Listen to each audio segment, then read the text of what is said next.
Okay, here is my 1997 Mitsubishi Eclipse.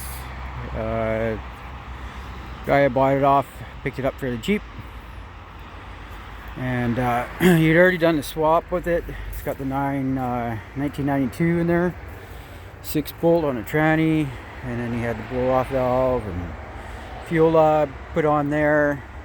He was complaining that the car was missing after it warmed up. So what I ended up doing is threw in brand new plugs in right away, and that kind of sort of helped. But then it was still crapping out at like about 4,500 RPMs. Wasn't really getting the boost, and then it wasn't really getting. It was just misfiring, and that was the other thing. Code came up P0300, which is misfire, and that was on number 2 and number 4 cylinder, I believe.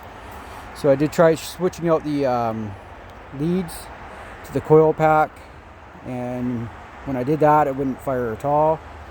So I ended up putting a new coil pack in, and at least with this one here, if you come down in here, there's a bolt up top here, one here and one here, and then you've got a plug on the side.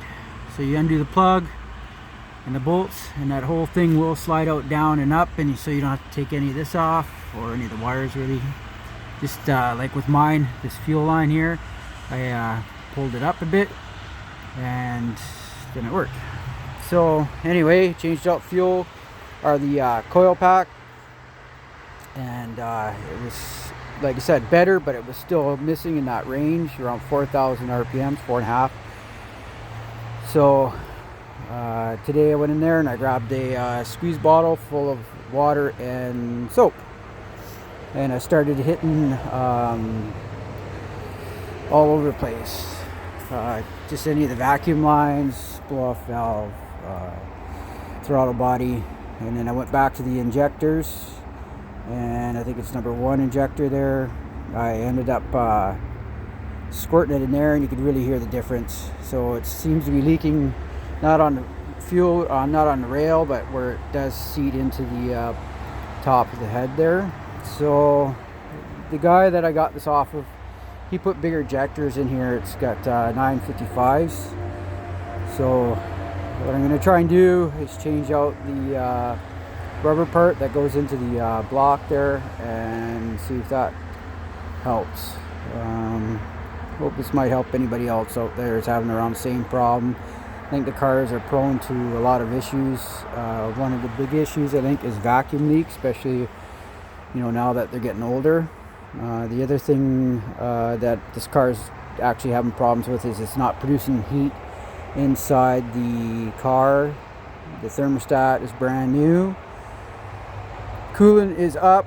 The only thing I could think of is maybe the heater core is all gunked up, so that'll be the next thing I'm going to flush. And then you got the 2 lines in the back here that goes through the firewall. So I got a little kit, hook it up to a hose, and then hook it up to your lines, and I'll flush that through, and then I'll let anybody else know how it works, just in case there's anybody out there with the same problems. And then also what he did is the power steering pump. You'll notice it's not here.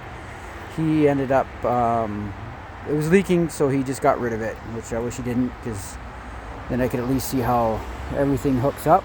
So now I got a track one down, which they're hard to get here on Vancouver Island, but I'll have to probably end up getting one brand new, which is fine. But I just got to figure out where the can will go for the holding reservoir, and how it's going to go on the whole belt and system.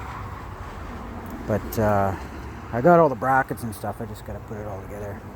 He also changed out all the gaskets already. Did the valve cover. It's a new valve cover. Whole bunch of shit that he did. So I saw it for cheap, so I jumped on it. Anyway, I'll update later.